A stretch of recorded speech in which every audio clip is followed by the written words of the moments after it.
ਸਤਿ ਸ਼੍ਰੀ ਅਕਾਲ। ਤੁਸੀਂ ਦੇਖ ਰਹੇ ਹੋ ਪੰਜਾਬ ਟੂਡੇ ਤੇ ਇੱਕ ਵਾਰ ਫੇਰ ਲੈ ਕੇ ਹਾਜ਼ਰ ਹਾਂ ਇਨਸਾਈਟਸ ਵਿਦ ਵਿਸ਼ਾਲ ਸੂਦ। ਸਾਡੇ ਨਾਲ ਹੁੰਦੇ ਨੇ ਵਿਸ਼ਾਲ ਜੀ, welcome sir. Thank you sir, ਆਪਾਂ ਜਿਵੇਂ ਹਰ ਵਾਰ ਪੰਜਾਬ ਦੇ ਦੇਸ਼ ਤੇ ਦੁਨੀਆ ਦੇ ਇੰਪੋਰਟੈਂਟ ਮੁੱਦਿਆਂ ਤੇ ਚਰਚਾ ਕਰਦੇ ਹਾਂ ਤੇ ਅੱਜ ਇੱਕ ਅਹਿਮ ਮੁੱਦਾ ਹੈ ਸਰ ਪੰਜਾਬ ਦੇ ਲਈ ਕਿ ਪੰਜਾਬ ਦੇ ਸੀਐਮ ਦਾ ਵਿਆਹ ਹੋਇਆ। ਅੱਛਾ ਜੀ, ਸਾਡੇ ਸੀਐਮ ਦਾ ਵਿਆਹ ਤਾਂ ਸਾਨੂੰ ਗੋਡੇ ਗੋਡੇ ਚਾਹ। ਦੇਖੋ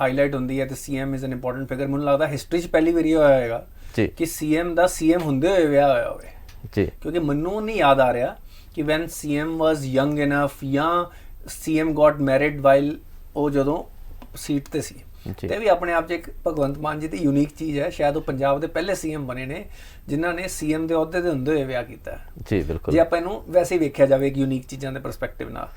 ਤੇ ਵਿਆਹ ਦੇ ਟਾਈਮ ਤੇ ਹੁਣ ਸਾਰਾ ਪੰਜਾਬ ਬਾਕੀ ਸਾਰੀਆਂ ਖਬਰਾਂ ਭੁੱਲਿਆ ਪਿਆ ਜੀ। Law and order, economic growth, loan, ਹੱਕਾਂ ਦੀ ਸਾਰੀਆਂ ਚੀਜ਼ਾਂ ਨਾ ਇਸ ਵੇਲੇ ਸਾਨੂੰ ਭੁੱਲੀਆਂ ਪਈਆਂ। ਤੇ ਅਸੀਂ ਕਹਿੰਦੇ ਨਾ ਕਿ ਸੀਐਮ ਦਾ ਵਿਆਹ ਤੇ ਸਾਨੂੰ ਗੋਡੇ ਗੋਡੇ ਚਾਹ। ਐਮਐਲਏ ਮੈਂ ਸਰਪ੍ਰਾਈਜ਼ਡ ਹਾਂ। ਦੇਖੋ ਇਹ ਕਲਚਰ ਹਾਲਾਂਕਿ ਠੀਕ ਹੈ, ਖੁਸ਼ੀ ਮਨਾਓ, ਪਰ ਇਹ ਕਲਚਰ ਜਿਹੜਾ ਪੋਲੀਟੀਕਲ ਕਲਚਰ ਹੈ ਕਿ ਬਈ ਸੀਐਮ ਦੇ ਵਿਆਹ ਤੇ ਐਮਐਲਏ ਭੰਗੜਾ ਪਾ ਰਹੇ ਨੇ, ਠੀਕ ਹੈ, ਯੂ ਕੰਗ੍ਰੈਚੁਲੇਸ਼ਨਸ ਦੋ, ਇਹ ਕੀ ਦਿਖਾਉਂਦਾ, ਕੀ ਦਰਸਾਉਂਦਾ ਹੈ? ਸੋਚਣ ਵਾਲੀ ਗੱਲ ਹੈ। ਸਾਡਾ ਚਲੋ ਅਸੀਂ ਦੂਜਿਆਂ ਨੂੰ ਕੀ ਕਹਿਣਾ, ਪੋਲੀਟੀਸ਼ੀਅਨਸ ਨੂੰ, ਅਸੀਂ ਆਪਣੀ ਮੀਡੀਆ ਦੀ ਗੱਲ ਕਰ ਲੈਂਦੇ ਹਾਂ। ਸਰ, ਮੈਂ ਮੀਡੀਆ ਦੀ ਗੱਲ ਪੁੱਛਣਾ ਚਾਹੁੰਦਾ ਸੀ ਤੁਹਾਡੇ ਤੋਂ ਕਿ ਮੀਡੀਆ ਨੇ ਜੋ ਕੀਤਾ ਕੀ ਉਹ ਵਾਜਿਬ ਸੀ? ਦੇਖੋ ਮੀਡੀਆ ਦੀ ਗੱਲ ਹੀ ਮੈਂ ਕਰਨ ਲੱਗਾ ਸੀ ਕਿ ਬੇਸਿਕਲੀ ਕੀ ਹੈ ਕਿ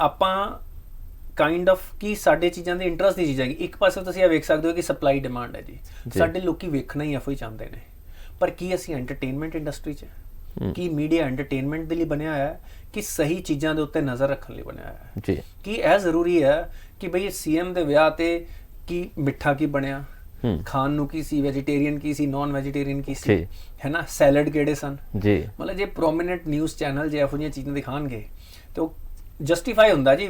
ਬੈਠੇ ਬੋਰਡ ਮੀਟਿੰਗ 'ਚ ਡਿਸਕਸ਼ਨ ਹੁੰਦੀ ਹੋਏਗੀ ਕਿ ਸਰ ਲੋਕੀ ਤੇ ਵੇਖਣਾ ਚਾਹਣਗੇ, ਵਿਖਾਣਾ ਪਏਗਾ ਤੇ ਸਾਡੀ ਮਜਬੂਰੀ ਹੈ ਜੀ। ਪਰ ਇੱਥੋਂ ਹੀ ਇੱਕ ਟਰੂ ਮੀਡੀਆ ਹਾਊਸ ਡਿਫਰੈਂਸ਼ੀਏਟ ਹੁੰਦਾ ਹੈ। ਬਿਲਕੁਲ, ਕਿ ਕੀ ਅਸੀਂ ਇਹਨਾਂ ਮਜਬੂਰੀਆਂ ਦੇ ਕਾਰਨ ਇਹੋ ਚੀਜ਼ਾਂ ਵਿਖਾਉਣ ਲੱਗ ਪੈਣੀਆਂ ਜੀ? We are not an entertainment. ਲੋਕਾਂ ਨੂੰ ਮੂਵੀ ਵਿਖਾਓ, ਗੌਸਿਪ ਚੈਨਲ ਚਲਾਓ, but if you are a news channel ਤੁਹਾਡਾ ਫੋਕਸ ਹੋਣਾ ਹੈ ਜੀ ਆਪਾਂ ਤੇ ਖਬਰ ਦੇਣੀ ਹੈ। ਵੀ ਜਸਟੀਫਿਕੇਸ਼ਨ ਲੋਕੀ ਦੇਣਗੇ, ਅਸੀਂ ਤੇ ਖਬਰ ਦੇ ਰਹੇ ਹਾਂ, ਖਬਰ ਨਹੀਂ ਹੈ, ਇਹ ਧਿਆਨ ਵਟਾਣਾ ਹੈ। ਬਿਲਕੁਲ, ਬੜੀਆਂ ਚੀਜ਼ਾਂ ਹੋ ਰਹੀਆਂ ਨੇ ਪੰਜਾਬ 'ਚ, ਦੇਸ਼ 'ਚ, ਹਰ ਥਾਂ ਤੇ, ਉਹਨਾਂ ਤੇ ਫੋਕਸ ਰੱਖੋ। It should B covered. ਠੀਕ ਹੈ ਜੀ, ਸੀਐਮ ਦਾ ਵਿਆਹ ਹੋਇਆ ਹੈ, ਦੈਟ ਇਜ਼ ਆਲ ਜੀ। ਉਸ ਤੋਂ ਬਾਅਦ again focus should come on what is important, ground ਦੀਆਂ ਰਿਐਲਿਟੀ, ਸੱਚਾਈ ਵਿਖਾਣਾ। ਦੇਖੋ ਜੇ ਤੁਸੀਂ ਉਹ ਚੀਜ਼ ਵਿਖਾ ਰਹੇ ਹੋ ਜਿਹੜੀ ਕਿਸੇ ਰਾਜਨੇਤਾ ਨੂੰ ਅਨਕੰਫਰਟੇਬਲ ਕਰਦੀ ਪਈ ਹੈ ਜਾਂ ਔਖੇ ਸਵਾਲ ਪੁੱਛਦੀ ਹੈ, ਉਹ ਹੀ ਪੱਤਰਕਾਰਿਤਾ ਹੈ, ਉਹ ਹੀ ਜਰਨਲਿਜ਼ਮ ਹੈ। ਬਾਕੀ ਸਭ ਕੁਝ ਪੀਆਰ ਹੈ ਜੀ। ਹੁਣ ਅਸੀਂ ਪੀਆਰ ਕਰਦੇ ਪਏ ਹਾਂ ਕਿ ਅਸੀਂ ਜਰਨਲਿਜ਼ਮ ਕਰਦੇ ਪਏ ਹਾਂ, ਇਹ ਸਵਾਲ ਹਰ ਜਰਨਲਿਸਟ ਨੂੰ ਪੁੱਛਣਾ ਹੈ। ਕਿਉਂਕਿ ਅਸੀਂ ਅੱਜ ਕੱਲ੍ਹ ਸਮਝਦੇ ਨਹੀਂ ਪਏ ਕਿ ਜਰਨਲਿਜ਼ਮ ਨੇ ਇਸ ਦੇਸ਼ ਨੂੰ ਇੱਥੋਂ ਤੱਕ ਪਹੁੰਚਾਉਣ ਲਈ, ਸਾਨੂੰ ਆਜ਼ਾਦੀ ਦਿਵਾਉਣ ਲਈ ਜਰਨਲਿਸਟ ਨੇ ਕਿੰਨਾ ਰੋਲ ਨਿਭਾਇਆ, ਕਿੰਨਾ ਵਧੀਆ ਰੋਲ ਨਿਭਾਇਆ। ਜਦੋਂ ਦੇਸ਼ ਗੁਲਾਮ ਸੀ, ਛੁਪ ਛੁਪ ਕੇ ਪੇਪਰ ਕੱਢੇ ਜਾਂਦੇ ਸੀ ਸਰਕਾਰ ਦੇ ਖਿਲਾਫ, ਜੋ ਅੰਗਰੇਜ਼ਾਂ ਦੀ ਸਰਕਾਰ ਸੀ, ਜੋ ਅਤਿਆਚਾਰ ਸੀ, ਉਸ ਦਿਖਾਏ ਜਾਂਦੇ ਸੀ। ਅੱਜ ਵੀ ਜਰਨਲਿਸਟ ਦਾ ਉਹੀ ਰੋਲ ਹੈ। ਜਰਨਲਿਸਟ ਦਾ ਰੋਲ ਇਹ ਨਹੀਂ ਹੈ ਕਿ ਬਈ ਅਸੀਂ ਵਿਆਹ ਦੀਆਂ ਫੁਟੇਜ ਵਿਖਾ ਰਹੇ ਹਾਂ, ਠੀਕ ਹੈ ਨਾ। ਤੇ ਕਿ ਇਟ ਇਜ਼ ਵੈਰੀ ਸਰਪ੍ਰਾਈਜ਼ਿੰਗ। ਤੇ ਕੋਇਨਸੀਡੈਂਟਲੀ ਸੀਐਮ ਭਗਵੰਤ ਮਾਨ ਦੇ ਜਿਹੜੇ ਵਾਈਫ ਨੇ ਡਾਕਟਰ ਗੁਰਪ੍ਰੀਤ ਕੌਰ, ਉਹ ਬੇਸਿਕਲੀ ਉਸ ਇੰਸਟੀਚਿਊਟ ਤੋਂ ਸੀ ਜਿੱਥੇ ਮੈਂ ਪਹਿਲਾਂ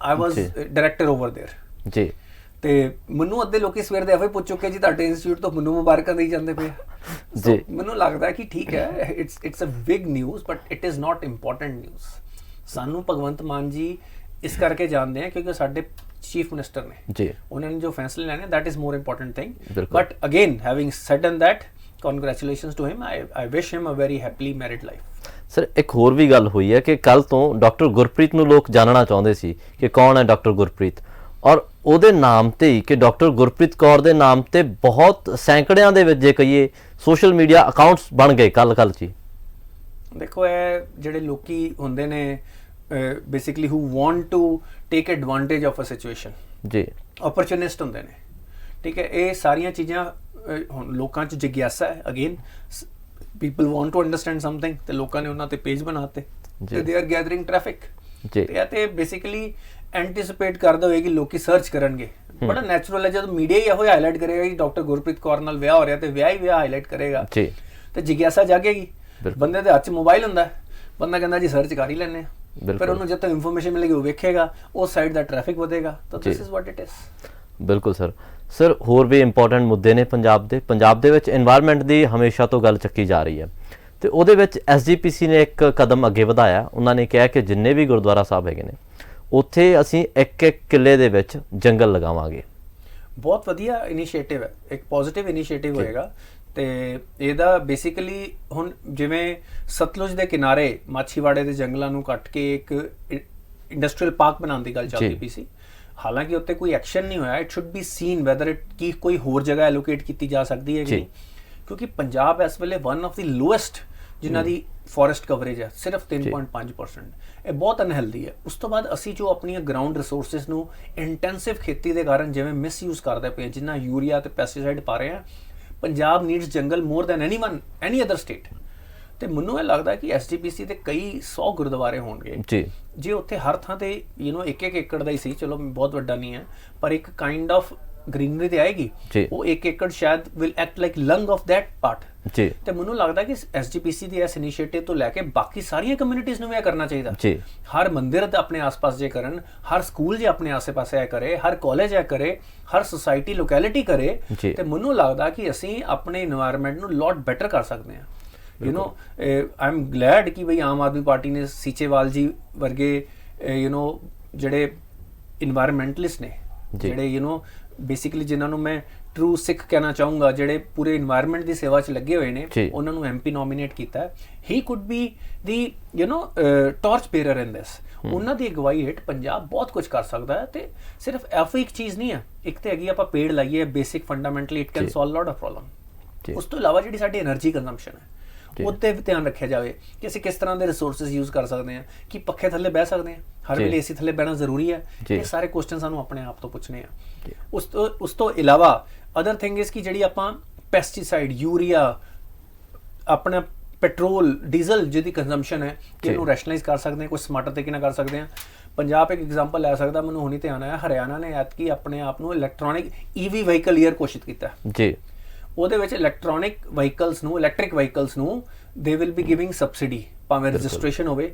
ਕਿ ਪੰਜਾਬ ਸਰਕਾਰ ਇਹੋ ਜਿਹਾ ਇਨੀਸ਼ੀਏਟਿਵ ਲੈ ਕੇ ਆ ਸਕਦੀ ਹੈ। ਇਹ ਬਹੁਤ ਹੀ ਫਾਇਦੇਮੰਦ ਹੋਏਗਾ ਜੇ ਲੋਕੀ ਪੈਟਰੋਲ ਡੀਜ਼ਲ ਤੋਂ ਹਟ ਕੇ ਇਲੈਕਟ੍ਰਿਸਿਟੀ ਬੇਸਡ ਗੱਡੀਆਂ ਚਲਾਉਣਗੇ। ਉਹਦੇ ਨਾਲ ਸ਼ਹਿਰਾਂ ਦੇ ਅੰਦਰ ਪੋਲਿਊਸ਼ਨ ਘਟੇਗਾ।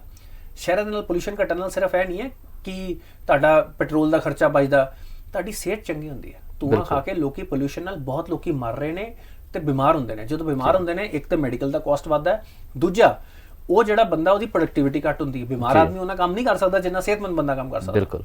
ਅਸੀਂ ਸਾਈਕਲਸ, ਇਹੋ ਜਿਹੀਆਂ ਪੈਦਲ ਚੱਲਣਾ, ਕਿਵੇਂ ਇਹੋ ਜਿਹਾ ਇਨਫਰਾਸਟ੍ਰਕਚਰ ਪੂਰੇ ਸ਼ਹਿਰਾਂ ਦਾ ਬਣਾਈਏ। ਹੁਣ ਮੈਂ ਜੇ ਗੱਲ ਕਰਾਂ ਜਿਹੜੇ ਅਰਬਨ ਏਰੀਆਜ਼ ਦੇ ਮਿਨਿਸਟਰ ਦੇ ਲਈ this could be a very good initiative ਕਿ ਕਿਵੇਂ ਅਸੀਂ ਅਰਬਨ ਏਰੀਆਜ਼ ਨੂੰ ਇਸ ਤਰ੍ਹਾਂ ਬਣਾਇਆ ਜਾਵੇ ਕਿ ਉੱਥੇ ਸਾਈਕਲਿੰਗ, ਪੈਦਲ ਚੱਲਣਾ, ਇਲੈਕਟ੍ਰਿਕ ਚਾਰਜਿੰਗ ਪੁਆਇੰਟਸ, ਇਹ ਸਾਰਾ ਇਨਫਰਾਸਟ੍ਰਕਚਰ ਜੇ ਉਹ ਬਣਾਉਣ ਤਾਂ this could be a wonderful initiative. ਬਿਲਕੁਲ ਸਰ। ਨਾਲੇ એનર્ਜੀ ਕੰਜ਼ੰਪਸ਼ਨ ਵੀ ਬਹੁਤ ਜ਼ਰੂਰੀ ਹੈ, ਜਿਵੇਂ ਤੁਸੀਂ ਪਹਿਲਾਂ ਕਿਹਾ। ਥੋੜੇ ਵੀ ਕੋਸ਼ਿਸ਼ ਕਰਾਂਗੇ, ਜੇ ਇੱਕ ਘਰ ਦੇ ਵਿੱਚ 1 ਯੂਨਿਟ ਵੀ ਘੱਟ ਕਰਾਂਗੇ ਤਾਂ ਪੰਜਾਬ ਦੇ ਕਿੰਨੇ ਹਾਊਸ ਹੋਲਡ ਨੇ ਤੇ ਕਿੰਨੀ એનર્ਜੀ ਬਚਾਈ ਜਾ ਸਕਦੀ ਹੈ। ਉਹਦੇ ਨਾਲ এনवायरमेंट ਵੀ ਬਚੇਗਾ, ਨਾਲ ਜ਼ਮੀਨਾਂ ਜਿੰਨੀਆਂ ਹੋਰ ਹੈ। ਐਸਜੀਪੀਸੀ ਦੇ ਗੁਰਦੁਆਰੇ ਤਾਂ ਚਲੋ ਹੈ, ਹਰ ਪਿੰਡ ਦੇ ਵਿੱਚ ਆਪਣਾ ਗੁਰਦੁਆਰਾ ਹੈ। ਜੋ ਐਸਜੀਪੀਸੀ ਦੇ ਅੰਡਰ ਨਹੀਂ ਵੀ ਆਉਂਦਾ ਉਹਨਾਂ ਨੂੰ ਵੀ ਐਫਰਟ ਕਰਨਾ ਚਾਹੀਦਾ ਤੇ ਪੰਚਾਇਤੀ ਜ਼ਮੀਨਾਂ ਜਿੰਨੀਆਂ ਹੈਗੀਆਂ ਮੈਨੂੰ ਲੱਗਦਾ ਉਹਨਾਂ ਨੂੰ ਵੀ ਸਰਕਾਰ ਨੂੰ ਜੰਗਲ ਦੇ ਲਈ ਦੇ ਦੇਣਾ ਚਾਹੀਦਾ। ਹਾਂ, ਦੇਖੋ ਸਾਰੀ ਜ਼ਮੀਨਾਂ ਨਹੀਂ ਦੇ ਸਕਦੇ, ਉਹਦੇ ਵੀ ਸਰਟਨ ਪਰਪਸ ਤੇ ਇਨੀਸ਼ੀਏਟਿਵ ਹੁੰਦੇ ਨੇ, ਪਰ ਤੁਹਾਡਾ ਵਿਚਾਰ ਬਿਲਕੁਲ ਸਹੀ ਡਾਇਰੈਕਸ਼ਨ 'ਚ ਹੈ। ਜਿੰਨਾ ਮੈਕਸੀਮਾਈਜ਼ ਅਸੀਂ ਆਪਣੇ এনवायरमेंट ਨੂੰ ਕਰ ਪਾਈਏ ਬੈਟਰ ਡਾਇਰੈਕਸ਼ਨ 'ਚ, ਉਹਨਾਂ ਕਰਨ ਦੀ ਕੋਸ਼ਿਸ਼ ਹੋਣੀ ਚਾਹੀਦੀ ਹੈ। ਤੇ ਹਰ ਕਮਿਊਨਿਟੀ ਭਾਵੇਂ ਮੰਦਿਰ ਨੇ, ਭਾਵੇਂ ਮਸਜਿਦ ਨੇ, ਭਾਵੇਂ ਆਪਣੇ ਉਹ ਹੈਗੇ ਨੇ ਪੀਰਾਂ ਦੀਆਂ ਜਗ੍ਹਾਵਾਂ ਨੇ, ਜਿੱਥੇ ਜਗ੍ਹਾ ਅਵੇਲੇਬਲ ਹੋ ਸਕਦੀ ਹੈ, ਜੇ ਉੱਥੇ ਗ੍ਰੀਨਰੀ पैदा की जावे तो बहुत बढ़िया हो सकता। जी सर, जयशंकर जी ने चाइना टाइज पे अपना एक जवाब दिया। देखो उनकी अभी जो G20 मीट हो रही है जिसमें फॉरेन मिनिस्टर्स G20 कंट्रीज के मिल रहे हैं, वहाँ पे उनकी एक बहुत ही मीनिंगफुल 1 घंटे की डिस्कशन हुई फॉरेन मिनिस्टर के साथ of China.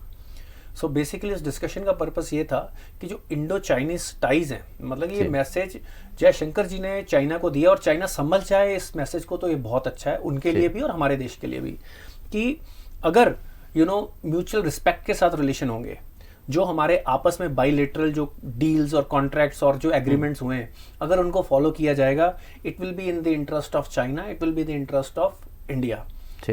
Otherwise China is already facing ये problem China across the globe face कर रहा है। जहां पे अभी एक सर्वे हुआ था, उस सर्वे में 69% of the countries they don't like to deal with China. कि आप अपने देश की इमेज ऐसी लेके जाना चाहते हैं जहां पे कोई देश आपके साथ काम ही नहीं करना चाहता जी। ये बहुत ही सीरियस क्वेश्चन है। अगर आपको ग्लोबल पावर बनना है, अगर आपको ग्लोबल बिजनेस लेके आना है अपने लोगों के लिए, तो आपको अपने आप को एक फेयरनेस दिखानी पड़ेगी।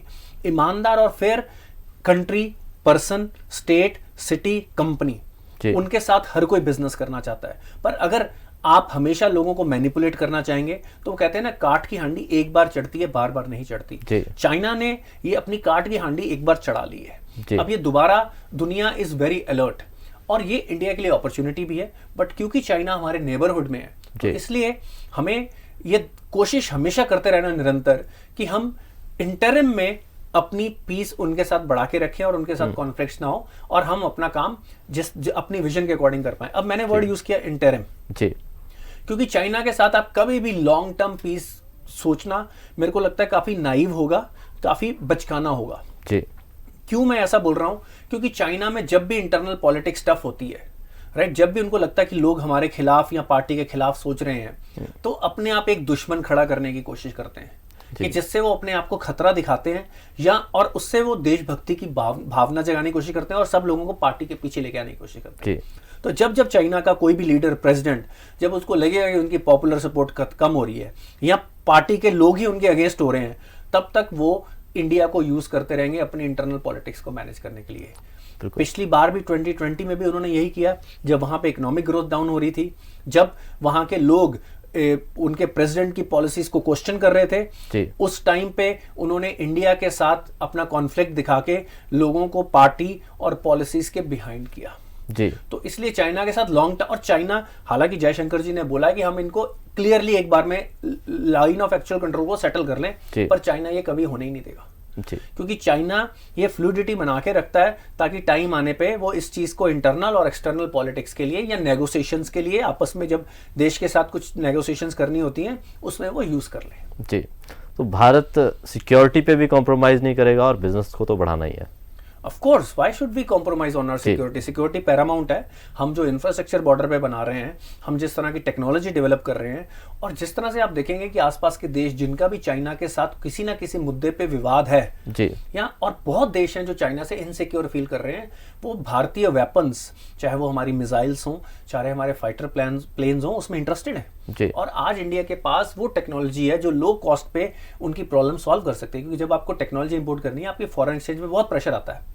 और करंट इकोनॉमी में अगर इंडिया तेजस के थ्रू उनका लो कॉस्ट में प्रॉब्लम सॉल्व कर पा रहा है, जो वेस्टर्न कंट्रीज में उनका 1.5 गुना या 2 गुना रेट पे होगा, तो मेरे को लगता है कि जल्दी आप देखिएगा कि तेजस प्लेन्स आपको बहुत एयरफोर्स में नजर आएंगे। सर, वेस्ट बंगाल से एक पॉलिटिशियन है महुआ मित्रा, उन्होंने हिंदू देवी पर कमेंट किया, उसके लिए उनकी निंदा भी की गई और उन पे FIR भी दर्ज हुई। देखो, Mahua Mitra is a very controversial member of parliament from TMC जी, और उन्होंने जो माँ काली के ऊपर आपत्तिजनक टिप्पणी की है, उसके ऊपर TMC ने खुद उनकी निंदा की है और उनको बोला है कि ये हमारे ऑफिशियल कमेंट्स नहीं है जी, और हम खुद इसकी निंदा करते हैं। तो ये एक step in the right direction है, क्योंकि नेताओं को हमारी पब्लिक के जो रिलीजियस सेंटिमेंट्स हैं उनको हर्ट नहीं करना चाहिए जी। और FIR या बाकी चीजें एज पर दी नॉर्म्स ही होती हैं जी। पर इसके ऊपर फॉर्चुनेट बात यह है कि कोई भी पथरावबाजी, राइट, कोई भी लॉ को हाथ में लिया गया जी, आप पॉलिटिकली विरोध करिए। और मेरे को ये लगता है कि आज के टाइम पे जब हर कम्युनिटी वोकल है, हर कम्युनिटी अपने राइट्स के लिए जागरूक है, और हर कम्युनिटी ये चाहती है कि उनके रिलीजियस सेंटिमेंट्स की रिस्पेक्ट की जाए, तो इंडिया में भी हिंदू कम्युनिटी ने भी, ग्लोबली भी, क्योंकि ये कनाडा बेस्ड मूवी के पोस्टर के ऊपर डिस्कशन शुरू हुई थी जी। और यहाँ पे भी पॉलिटिशियंस ने और सारी कम्युनिटीज ने, सिर्फ पॉलिटिशियंस ने नहीं, जो हिंदू सोसाइटी के लोग हैं और इनफैक्ट बाकी धर्मों के लोगों ने भी इस बात की निंदा की है कि जो हमारी रिलीजियस फिगर्स हैं, जो हमारे भगवान हैं, देवी देवता हैं, उनके ऊपर आपत्तिजनक टिप्पणी करना is disrespectful to the entire community. इसका मतलब है कि आप दूसरे धर्म को अपने धर्म के बराबर ही नहीं समझते हैं जी। इसका मतलब आप एक्चुअली में आप खुद ही धार्मिक नहीं है जी। तो इसका ये एक, मेरे को लगता है कि धीरे धीरे जब हर कम्युनिटी वोकल होगी कि भाई हम अपने, of course law and order को जो कम्युनिटी हाथ में लेगी वो बिल्कुल ही गलत है, वो जस्टिफाई नहीं होता, और दूसरा बंदा अगर आपके धर्म को नहीं मानता है वो उसका राइट है, बट अगर वो आपको डिसरिस्पेक्ट करता है तो आप उसके ऊपर क्वेश्चन कर सकते हैं, आप लीगल चीजें लेके जा सकते हैं। इवन कनाडा के एक एमपी ने, Hindu MP in Canada, he has taken up this issue in the parliament कि कैसे आज ट्रूडो सरकार साइलेंट है कि जब एक रिलीजियस माँ काली की बहुत मान्यता है पूरे हिंदू धर्म में, इनफैक्ट दूसरे धर्मों के लोग भी, सिख कम्युनिटी से भी लोग उनकी पूजा करते हैं। पटियाला में बहुत फेमस काली माता का मंदिर भी है। तो अब बेसिकली बहुत लोग इससे व्यथित फील करते हैं और उन्होंने ये इशू अपनी पार्लियामेंट में भी उठाया। और Trudeau apart from saying the right things, वो कभी भी कोई सही चीज करते नहीं है। उनका जो व्यू है towards India is kind of antagonist. तो उन्होंने अपनी पार्लियामेंट में, अब देखते हैं कि कैनेडियन गवर्नमेंट इस पे क्या एक्शन लेती है। और अदरवाइज मेरे को ये लगता है कि ये चीजें वर्बली ही इसकी कंप्लेन की जाए, that should be the right approach. ये एक एग्जांपल सेट किया जा सकता है कि अगर आपकी धार्मिक भावनाएं चोटिल हुई हैं तो आपको सिर्फ बातचीत करनी है या लीगल स्टेप लेने हैं। लॉ एंड ऑर्डर को अभी हाथ में नहीं लेना है। मेरे को लगता है कि इस टाइम पे जो भी इससे चोटिल फील करते हैं या व्यथित फील करते हैं, दुखी फील करते हैं कि हमारे सेंटिमेंट्स को हर्ट हुआ, वो अपना एक आइडियल बिहेवियर दिखाएं, वो संयम रखें, विरोध करें, पर कभी भी लॉ एंड ऑर्डर को अपने हाथ में ना लें।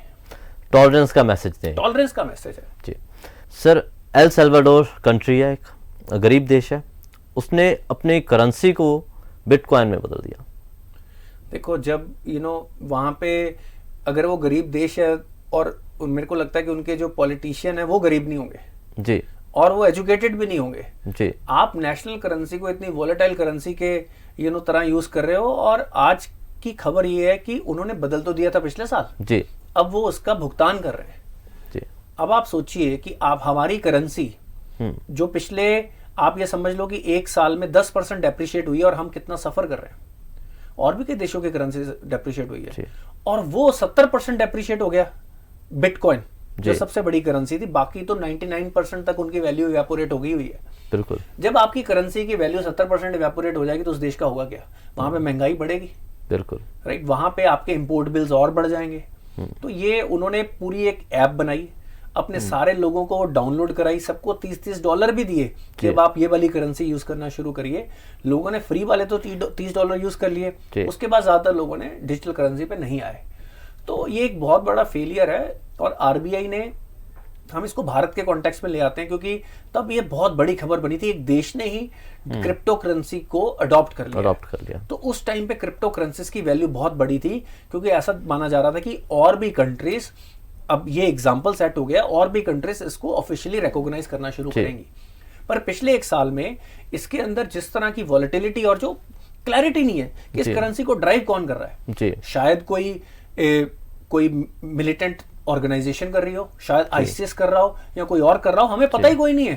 तो जब इस तरह की लैक ऑफ ट्रांसपेरेंसी से कोई करेंसी चलेगी तो उसको कोई भी सरकार, ग्लोबल सरकारें, यूनाइटेड नेशन कैसे चलने दे सकती है। तो धीरे धीरे अब इन करेंसीज की वैल्यू इवेपोरेट हो रही है और काफी लोग इसके अंदर अपना पैसा डुबो भी चुके हैं। क्योंकि आपने सुना होगा पिछले 1-1.5 साल में लोग कहते थे क्रिप्टो में लगाओ पैसे, क्रिप्टो में पैसे लगाओ, बट अल्टीमेटली जब उनसे यह सवाल पूछा जाता था कि इसकी वैल्यू बढ़ या कम कैसे रही है, किस बेसिस पे रही है, क्या फंडामेंटल्स है, किसी के पास कोई जवाब नहीं था। वो कहते जी वैल्यू बढ़ रही है, हमें क्या लेना देना। पर जब आप बिना सोचे समझे किसी चीज में डालेंगे तो उसके अंदर अल्टीमेटली कुछ ना कुछ तो जब तक चीजों में ट्रांसपेरेंसी नहीं है कहीं पे भी गड़बड़ हो सकती है। जी बिल्कुल। तो आरबीआई ने बिल्कुल सही डिसीजन लिया जो उन्होंने पब्लिक को सचेत किया है कि crypto currency is dangerous, it should be avoided. और आप देखेंगे अब ऊपर से जो हमने टैक्स लिए हैं, डिजिटल एसेट्स पे टैक्स लगाए हैं, उसके कारण क्रिप्टो करेंसीज में इन्वेस्टमेंट तो भारत में काफी हद तक बंद हो गई है। और मेरे को ये लगता है कि लोगों के लिए यही समझदारी है। सर, कोविड के बाद एक और महामारी फैली है, मंकी पॉक्स, उसका भी खतरा बढ़ता जा रहा है दिन ब दिन। देखो, मंकी पॉक्स जो है basically it's a variant of something like chickenpox. और अभी तक coincidentally 99% cases are happening in men. और ये बेसिकली इसको फैलने का रीजन ज्यादा ये है क्योंकि जैसे चिकन पॉक्स की अगर हम बात करें या स्मॉल पॉक्स की बात करें, वो डायरेक्ट कांटेक्ट से फैलती थी। जी। इसमें अगर आपने सेम बेडशीट्स भी यूज किए हैं उससे भी फैल जाती हैं। और इसके जो आपके ऊपर सिम्टम्स आते हैं, जो आपके ऊपर निशान से पड़ जाते हैं, वो थोड़े से डेंजरस है। लिम्फ नोड्स हो जाते हैं आपके आर्मपिट्स के अंदर और भी कई पार्ट्स के ऊपर। तो मेरे को ये लगता है कि इंडियन गवर्नमेंट को पहले ही नजर रखनी चाहिए कि जो लोग, इसके ज्यादातर केसेस यूरोप में आ रहे हैं and it is spreading more in gay community. 99% of the cases is happening between in the gay community only. तो ये मेरे को लगता है कि इसकी राइट मैसेजिंग, राइट इंफॉर्मेशन अगर सब तक पहुंचाई जाए तो लोग थोड़ी सी प्रिकॉशन लें। और ये देखो, it is not something similar to Covid. ये उस प्लेस पे फैल नहीं सकती क्योंकि एयर से नहीं फैलती है जी। इसके लिए सर्टन लेवल ऑफ चाहे डायरेक्ट या इनडायरेक्ट कांटेक्ट चाहिए होता है जी। तो ये it is not something like Covid. हालांकि ये इसका नंबर काफी हाई है, but no, it is nowhere near. इसका ग्लोबल नंबर भी कोविड के एक दिन के नंबर्स के भी आसपास नहीं है जी। तो हालांकि इसकी चर्चा हो रही है क्योंकि जब एक महामारी फैली होती है तो माइंड में एक साइकोलॉजी में एक डर होता है, हर चीज से हम डरते हैं। प्रिकॉशन लेनी चाहिए, ध्यान रखना चाहिए, पर ये इसका कोई चांस नहीं है कि भाई ये कोविड जैसी महामारी बनेगी। तो हम अपनी पब्लिक को ये बोल सकते हैं कि घबराने की जरूरत नहीं है, जस्ट बी केयरफुल। और जो भी प्रिकॉशंस आप अगर आपको लगता है किसी को है मंकी पॉक्स तो उसे डिस्टेंस बना के रखिए। 21 दिन के अंदर अंदर जर्नली ये ठीक हो जाती है जी। सर, यूके के प्राइम मिनिस्टर बोरिस जॉनसन आज हो सकता है कि वो रिजाइन दे दें। देखो, एक काफी स्ट्रांग पॉसिबिलिटी है कि आज वो रिजाइन दे देंगे जी। तो एक जोक चल रहा था क्योंकि उनके कैबिनेट के काफी मिनिस्टर्स ने रिजाइन कर दिया जी। तो जोक चल रहा है कि IKEA makes better cabinets than UK cabinet. तो बेसिकली क्या है कि उनके मंत्री, ये सारी चीज हुई जब कोविड के टाइम पे उन्होंने पार्टीज रखी, राइट, जब उन्होंने अपनी पब्लिक के ऊपर बहुत स्ट्रिक्ट प्रोटोकॉल्स लगाई और खुद उन्होंने पार्टी की जी। अब आप एक तरह से देखें तो ये देखो, उस देश की एक तरह से जो इंटेग्रिटी, पॉलिटिकल इंटेग्रिटी है, उसकी एक डायरेक्शन बताता है जी। और आपको जान के हैरानी होगी कि उनके इस रिजाइन में इंडिया पाकिस्तान पार्टनरशिप का एक मेजर रोल है। एक पाकिस्तान ओरिजिन के एमपी और मंत्री हैं साजिद जी, और एक भारतीय मूल के एमपी हैं जो इनफैक्ट चांसलर थे, मतलब फाइनेंस मिनिस्टर थे उनके, मिस्टर रौनक जी। इन दोनों ने, इनके रिजाइन करने से उनकी कैबिनेट वीक हो गई है और उनके ऊपर प्रेशर बना है। और ये भी पॉसिबिलिटी है कि अगला प्रधानमंत्री यूके का या तो भारतीय ओरिजिन का हो या पाकिस्तानी ओरिजिन का हो जी। अब मेरे को, अब देखो, पार्टी और उसके लिए उनका resignation, that is their own politics. पर बोरिस जॉनसन का सबसे बड़ा चैलेंज आ रहा, बिकॉज ऑफ दिस प्रेशर, वो जो ग्लोबल डिसीजन ले रहे थे वो बहुत डेंजरस थे। वो उन्होंने अपने देश को बिना सोचे समझे यूक्रेन रशिया वॉर में धकेला, काफी अग्रेसिव स्टेप्स लिए। रशिया ने यूके को धमकी भी दी जी। तो बेसिकली उनकी जो डिसीजन मेकिंग थी, that was not qualitative, right, that was unfair. और अब बेसिकली अगर वो उनकी जगह जो भी नया प्रधानमंत्री आएंगे, होपफुली वो यूके को राइट ट्रैक पे, इस वक्त एक प्रधानमंत्री के ऊपर अगर इस तरह के प्रेशर होते हैं, स्पेशली जब पूरे ग्लोबल फोर्सेस, इस वक्त महंगाई, बेरोजगारी, ग्लोबल वॉर्स, जिसमें वो नेबरहुड में बैठे हैं, एनर्जी सप्लाईज, फिर वो उन्होंने अभी अभी यूरो छोड़ा है जी, राइट। तो इस वक्त जो उनकी डिसीजन मेकिंग है बिल्कुल साउंड होनी चाहिए। और अब ये हो सकता है कि या इंडियन या पाकिस्तानी ओरिजिन के उनके अगले प्रधानमंत्री हों, which will be a big thing. और इससे एक लेसन इंडिया पाकिस्तान को ले लेना चाहिए कि अगर इंडिया और पाकिस्तान मिलके और सिनर्जीज के साथ काम करें जी, तो अगर वो यूके के प्राइम मिनिस्टर को चेंज कर सकते हैं तो हम यहाँ पे एक ग्लोबल पावर भी बना सकते हैं जी। अब इस वक्त पाकिस्तानी नेताओं को इंडिया को अपना दुश्मन, अपनी जनता को इंडिया को अपना दुश्मन दिखाने की बजाय अगर एक फ्रेंडली कंट्री, एक बिग ब्रदर की तरह दिखाएं, और इससे उनके डिफेंस एक्सपेंस कम होंगे, राइट, वो प्रोग्रेस पे फोकस कर सकेंगे और इंडिया के साथ ट्रेड के बेनिफिट ले सकेंगे बिल्कुल। और इंडिया को ये बेनिफिट होगा कि इंडिया को एक बफर स्टेट मिलेगी जी, right, when you have to fight, कोई भी जो डिस्टर्बेंस होगी, अगर एक फ्रेंडली कंट्रीज आपके चारों तरफ हो तो ये आपकी बहुत बड़ी एक एडवांटेज बन जाती है। बिल्कुल सर, शुक्रिया सर मीनिंगफुल इनसाइट्स के लिए। इस तरह के करंट अफेयर्स और ज़रूरी जानकारी के लिए देखते रहिए इनसाइट्स विद विशाल सूद।